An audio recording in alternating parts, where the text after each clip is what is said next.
Hello, I'm Kathy Karsh, Vice President with the Salem Alliance for the Environment. Today, SAFE, in conjunction with SATV, is proud to present the program, Who Pays for Natural Gas? We have with us today two guests, Senator Joan Lovely and Representative Paul Tucker. Thank you both very much for joining us today. Senator Lovely and Representative Tucker are going to be sharing their insights and answering questions regarding two bills currently before the Massachusetts legislature. The bills we'll be discussing today deal with our state's aging natural gas infrastructure. Now, my background is as a high school science teacher, so I'm used to sharing information and sort of teaching people about scientific concepts. I hope that you guys will generously bear with me as I provide some information for viewers at home on the topic before we get going talking about the bills. For viewers at home, natural gas makes up 20% of our nation's energy source. But as our nation's use of coal decreases, that percentage has been increasing over the past few years. Additionally, recent advances in extraction technologies for natural gas, such as hydrological fracking, have increased production capabilities and lowered the cost of this fuel supply. Unfortunately, we now face some logistical problems that go with the extraction and the delivery of this fuel source. We have here on the screen an infrared photograph of the largest point source natural gas leak in the history of the United States. The good news that we can share with viewers today is that this leak was finally capped just this past February 18th.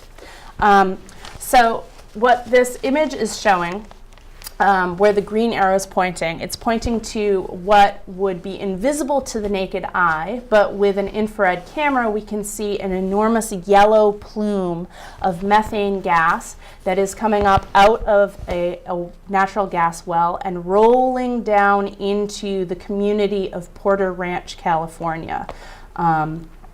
And as of 2 weeks ago, 33,000 residents had voluntarily evacuated the area.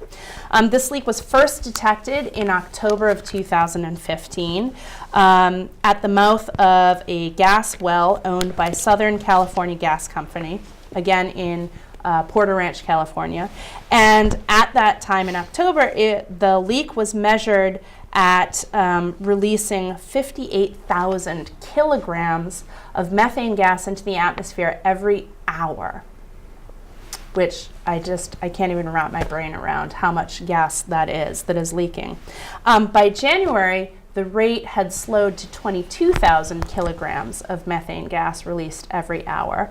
And during that time, to sort of put that into a context that we can understand a little bit better, that has a greenhouse gas emissions equivalent of the exhaust of 2.3 million vehicles. So it was quite large. And the reason why it took the Southern California Gas Company 4 months to successfully cap the leak can be directly connected to the problem that's plaguing our country at nearly every level, which is simply aging infrastructure. So the leak in the SoCal gas well is similar in nature to the leak that's shown on this slide right here. And what we're looking at is a corroded cast iron pipe that has cracked. And where the white arrow is, you can see liquefied natural gas, methane gas, that is spewing out under high pressure from that crack. The Porter Ranch gas well was drilled in 1953. So the well's infrastructure and materials is over 60 years old. So let's have a closer look at what happened out there.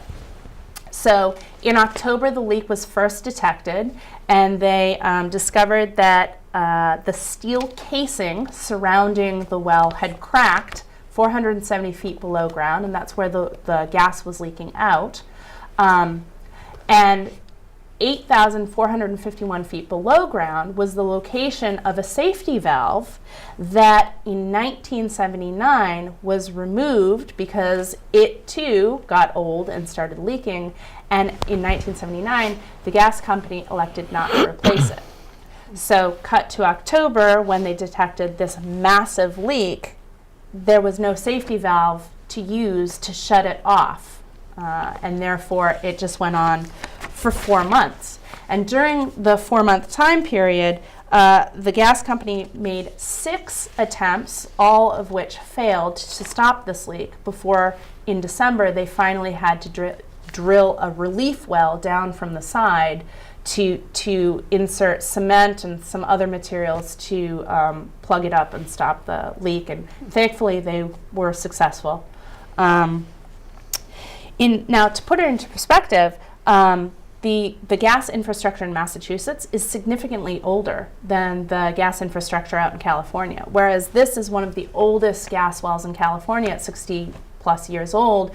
We've got gas infrastructure here in Massachusetts that's over 100 years old, and probably in as much, if not more, need for repair. So we would like to share with viewers at home a short video that showcases Boston University professor Nathan Phillips as he travels the streets of Boston using his laboratory equipment to sniff out fugitive gas leaks beneath the city streets and sidewalks. And during this video, Nathan Phillips and his crew will discuss the environmental impacts of methane gas in the atmosphere, but also the economic and health impacts associated with leaky gas pipes. We're not constrained for time, so why don't we just keep going with it? We could run right down Palm if you want some video of that. We're going to investigate the gas leaks in Greater Boston. Because the gas is invisible, no one really can visualize that. So for us, going out and making these drive arounds, we can't visualize it either until we can look on the screen and see the spikes. That's a spike right there. We're learning about the character of Boston, if you will. Okay, we're coming out to Packard's Corner, 2.3, so we're getting a leak here, 2.3. So at Packard's Corner, we can see this set of leaks here. Like it's sitting at 1.9 right now, there's no leak around. There are zones that are relatively quiet. Oh, there was a leak. But then you'll turn the corner and be on a street, and then boom, spike, spike, spike. We use the term, there are these kind of areas of neglect. Some of the pipe systems we have in the ground now are over 100 years old, and the mains are still in good shape. It's just the joints have dried out and the joints need to be sealed. Now the service lines may be 100-year-old steel that's corroding. We can insert those with plastic. The analyzer that we use for this particular work is a Picaro analyzer. It's measuring methane by sucking gas. It's got holes punched in it. The gas then flows up to the analyzer. The analyzer then measures the amount of methane in the sample. The analyzer is tied to a GPS device, and that gives the location of the leak. We're heading into Washington Square, 2.7, so this is the leak. This leak is associated with a tree that we're now going to get out and actually quantify. And Eric devised this very high-tech system here, which is the inverted trash barrel. That's essentially a volume, and if you put it over a leak, it will accumulate natural gas into it. So you need to know the amount of time that it's building up over, and then with that known amount of time, you measure the concentration. 3, 4, 5. So from this one little spot, which is just a small part of that bigger leak, just that alone going into that barrel was 60 cubic feet per day. So about between 1/3 and 1/4 of a daily household usage of natural gas. I want to just take a peek at the health of the tissue inside the tree. I don't think it's going to be very healthy based on looking at the crown of this tree. It's not surprising. What we know is bad for many trees is they need oxygen in the soil. And if you deprive them of oxygen by this natural gas spreading out in the root system and displacing the oxygen, then the roots will die. The most active part of the root system are the fine roots, and those are the first to go. They're delicate, but they're the workhorses that bring in the nutrients, bring in the water, And if they starve and they start dying, you're cutting off the supply system for the rest of the tree. Every molecule of natural gas that floats into the air has somewhere between 20 and 30 times the greenhouse gas potential of a CO2 molecule that would have resulted if that same natural gas molecule was burned to heat someone's home. So it's really a big waste of a resource with a bad environmental outcome. What I want this research to lead to in the short term is to clarify the extent of the problem. How many leaks are there? How much is coming out of the ground? And what are the greenhouse gas potential implications? What is the effect on the vegetation? And how much money is involved in the loss of that greenhouse gas?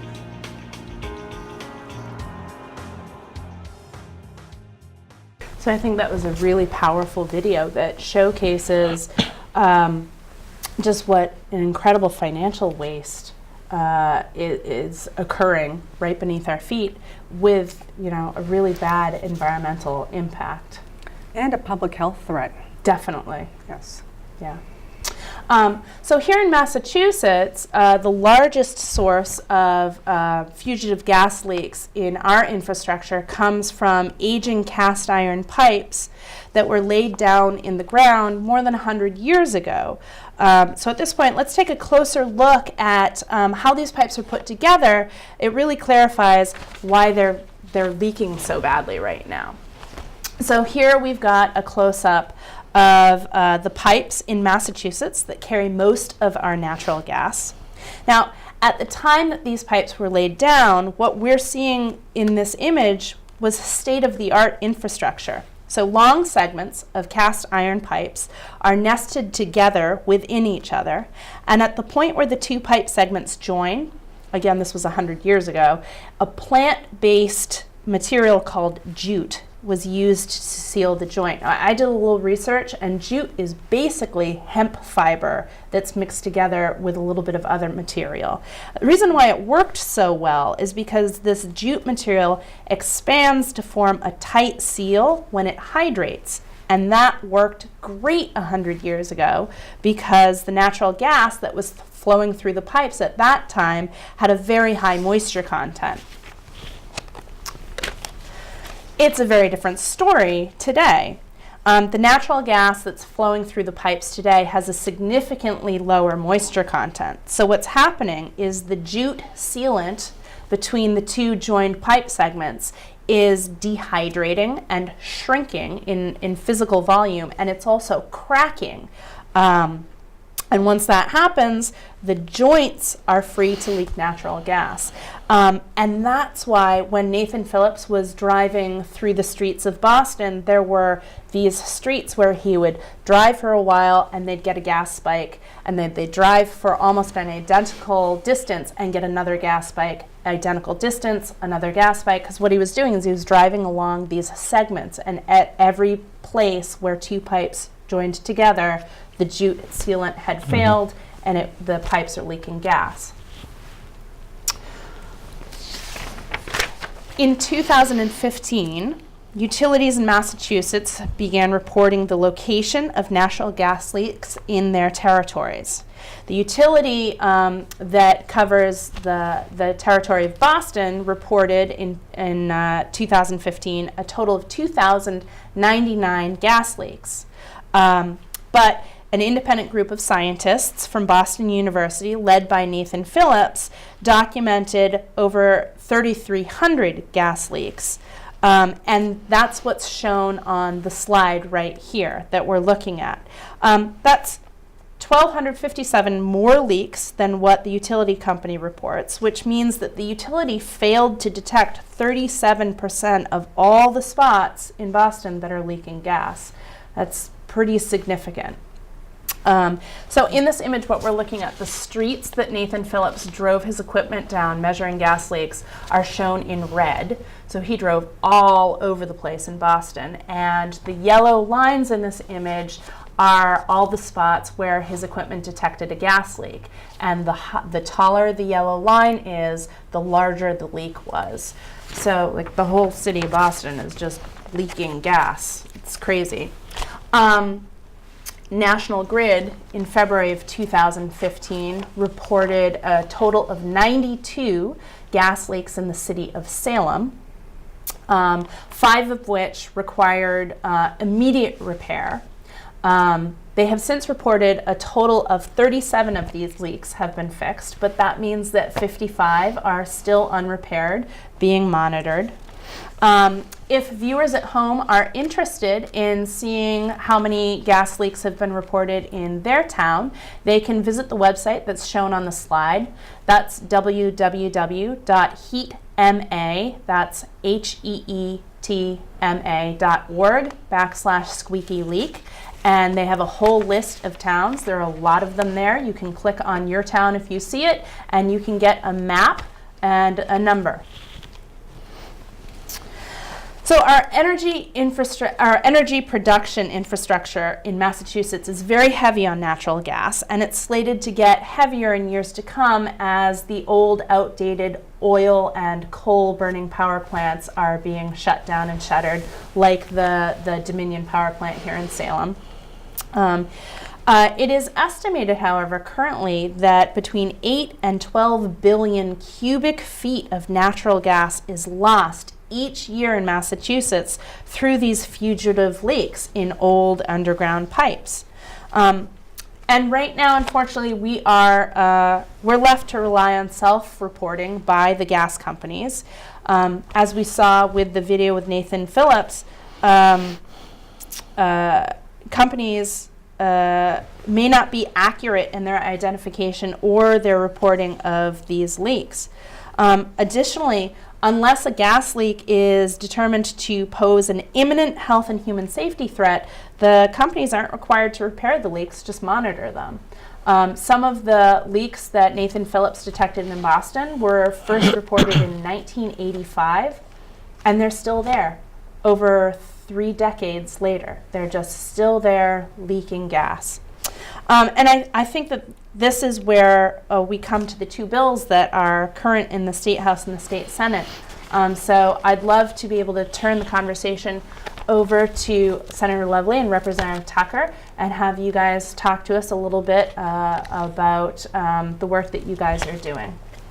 Well, thank you. This is amazing, really terrific information. I also wanted to share kind of a personal story. When my husband and I bought our house here in Salem back in 1980, as soon as we moved in, we detected the smell of gas on the street. An elderly couple lived across the street. They passed away. The house was empty for a little bit, and then a young couple bought it maybe 5 or 6 years ago. And that's when they discovered the gas leak when they went to replace their water main. Now, I had the gas company on the street at least twice a year for all those years because I could smell the gas. So could my neighbors. And the gas company was responsive, but they couldn't find the leak. Mm-hmm. They didn't have this type of detection system. But once they replaced that water main across the street, that's when they discovered it and they repaired it permanently then. But I can just imagine all those years of that leaking gas, which, by the way, we pay for. As a ratepayer, as a gas customer, we pay for any leaking gas that's lost. It's not a loss to the companies. It's actually is passed on to the ratepayer. Mm-hmm. So even more important to make sure that we get these gas leaks repaired. Mm-hmm. So we're paying for gas that never even reaches our homes. Exactly. Yeah. Exactly. I'd like to thank SAFE first for locally bringing this issue to the forefront. I attended a meeting of the Salem City Council. Councilor Elaine Milo brought a special order and had the gas company come in. And I was staggered by the magnitude of the problem. And I think that reaction that most people had when they saw what the issue was, I think it's even going to be magnified even more when we look at some of the slides that you've shown us today. When we think about this, it really is a bit of a triple threat here. It's the environment. We've seen what it's done to the trees and the shrubs and everything around it. It's our health, as Senator Lovely said, and the cost. I can tell you that just in my short tenure at the State House, these kinds of issues, and the gas leaks in particular, they definitely have everybody's attention. And there is some strong action that's being contemplated that we'd like to see move forward. And one of them is the bill's 2870 that we can talk about. Yeah. So we're going to be discussing two bills tonight. Bill 2870 is an act relative to protecting consumers of gas and electricity from paying for leaked and unaccounted for gas, which is what Senator Lovely was talking about. It's my understanding that at the moment this bill currently has about 50 sponsors. Yes. Is that a large number of sponsors for a bill, or about average? I would say that's a large number. So Yeah. there's 200 legislators, and 50 is a very positive response to a bill. So this bill has what I would call legs under it to really move through the legislative process. It has been generated from on the House side, as you can see. It's called H.2870. That's House 2870. It's currently in the Committee on Telecommunications and Energy, I believe, Yes. where it's being discussed by the committee. Hopefully the committee will make a recommendation. We actually need to have, because we're in the year 2 of our session, on March 19th, I believe, is joint, what they call Joint Rule 10 Day, a little technical, but bills need to be reported out by that day. So, and then what we'll do, it'll be reported out. It'll go to the House first to be debated on the House floor. The House will invite legislators to file amendments to maybe to make this bill stronger, and then it would then come over to the Senate and go through the similar process before it would go off to the governor for his signature. So this would prevent utility companies from passing the cost of this lost gas onto the ratepayers. And so that's at the state level, and so that would also influence Salem, here in Salem. It absolutely would. Yeah, so what, it would cover all 351 cities and towns, and as Senator Lovely correctly pointed out, in the committee, in the first step, the idea to get as many co-sponsors is to get behind it would show that there's a lot of interest in the bill. You know, each year there's about 6,800 bills that are filed between the House and the Senate. Wow. And Right. it's a bit like the funnel as they filter down.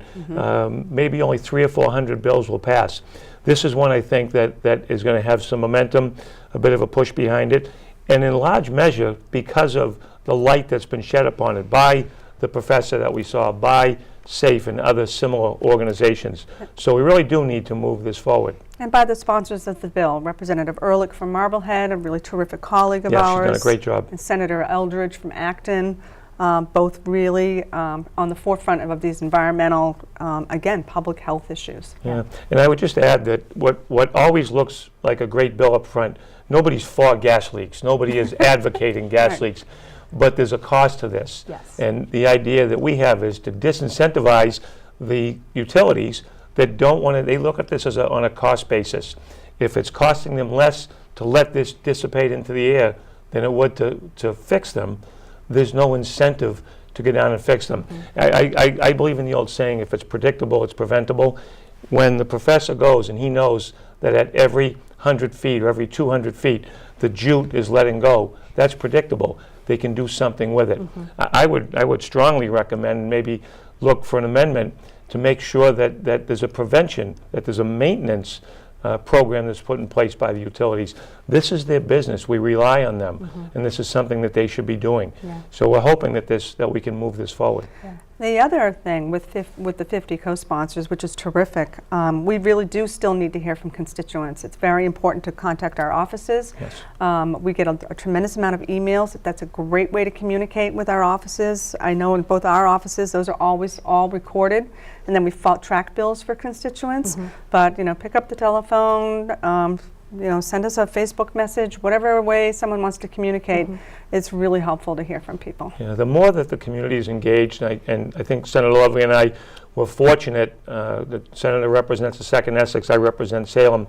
We have a very engaged citizenry. I don't think all municipalities have that. We hear from folks, and to me that helps us to do our job. Very It much lets so. us know. I heard from people when they first saw the map online. Some of these gas leaks were directly in front of homeowners who have children, understandably upset, and to them this is a ticking time bomb. And I think it's something that we all need to get behind. We rely on the utilities for their expertise. We rely on them to gauge whether it's a leak 1, 2, or 3. The ones I think they've done a nice job on. I have to say that at the City Council hearing, I was heartened by the response of the utility. They knew where these were, they had them mapped out. But on the other hand, when I did a little bit more research, I found at least one of the leaks, they've been monitoring it since 1992. Here in Salem? In Salem. I find that unacceptable. Wow. So those are the kinds of things that people need to let us know, we need to push on our end, and we need to get it done. You know, the other part of this too is, you know, there's a big push to bring more gas into the region through the Kinder Morgan pipeline. That's actually, it's sitting in my committee on state administration and regulatory oversight. And we're taking a strong, hard look at that, but we're asking questions. How much gas do we need to come into the region if we're leaking gas into the atmosphere? What does that look like? What are those numbers? So we're still trying to get that information to really be able to make those types of decisions. Yeah. I'm concerned, how many more of those issues that we saw in California, when is the next one going to happen? Where is it going to happen? When we have so many of these infrastructure issues with the corrosiveness of the pipes 100 years old, what's the utilities doing to prevent this, to have some type of maintenance program in place? They're not going to fix every leak. We know that. Well, they're not even detecting every leak. And then they're, you know, since just here in Salem, since last year, 37 of 92 leaks fixed. So they're not even fixing half of them in what I would consider to be a timely fashion. It's a complicated issue, but I mean, as you said, this aging infrastructure is a ticking time bomb. And with every year that passes, that's another year that those pipes are older. It's extraordinary that in your report that 37% of the leaks in Boston were undetected. Yeah. So more than a third are undetected. What else don't we know? What's the magnitude of those other leaks that they haven't even been able to find or monitor? Yeah. Those are the things that we all need to be concerned about. Yeah. You know, one of the figures from that town out in California, 33,000 people had to be evacuated. Yeah. Well, they weren't evacuated mandatorily. It was They chose to voluntary leave. evacuation. I can see why. Yeah. And now I know that's an extraordinary leak, Yeah. extraordinary measures, but what does that do? You know, where do you go? You leave your job, you leave your home. I know it's extraordinary, but it happened. Yeah. Yeah. And it shouldn't be lost that the age of the infrastructure in California, it's much younger than the infrastructure that we have here. Yeah. 100 years. Yeah. You know, we see water breaks in Salem all the time, and literally trying to plug the leaks, we're seeing the same thing with the gas. So what I'm understanding with this first bill that we're discussing is that we're trying to incentivize the gas companies to repair the leaks by preventing them from passing on the cost of the lost gas to consumers who never even receive it, so that these leaks begin to actually be a cost to them as Correct. they're leaking. That's right. Yep. And so the second bill that we want to talk about tonight is Bill 2871, an act relative to gas leak repairs during road projects. And so prior to the program, we were having a really interesting conversation about some stuff we've seen here in Salem. So I'm very interested in hearing from you guys about this one. I can tell you, having seen it firsthand, we need to get the utilities to coordinate better. I remember a few years back, I saw a fairly lengthy street in Salem, repaved, beautiful, looked perfect, curb to curb. The very next day, the gas company dug a trench down the entire middle of the street. Now, that should never happen. If it was an emergency, that's one thing. If they have to go in for a small repair, but apparently this was a planned fix that they were going in, and it was literally the day after the entire street had been repaved. That should never happen. Tremendous waste of public resources by doing that. Once you have now dug up this brand new street, again, curb to curb, you're left with that trench. And so when I was on the Salem City Council, we paid a tremendous amount of claims to people that would blow out a tire, blow out a rim, because once that the trench gets filled, so the utility may not come back for 6 months to a year to really make that permanent repair. So it sinks, and you get a dip in it, and someone will hit that, and then they blow out a tire. So the city, because we know about it, once we're on notice about it, has to repair, has to honor those claims. So tremendous amount of waste of money to the consumer, to the municipality, and really just not proper, Yeah. not Yeah. the proper way. We live in New England. We have to repair our roads. And what this bill will do, what 2871 will do, is we talked about incentivizing. We're incentivizing utilities that while the road is under repair, while it's dug up, get in there and fix those. That's the time to do it. So it's really holding the utilities' feet to the fire, so to speak, to make sure that those are the times they can get in.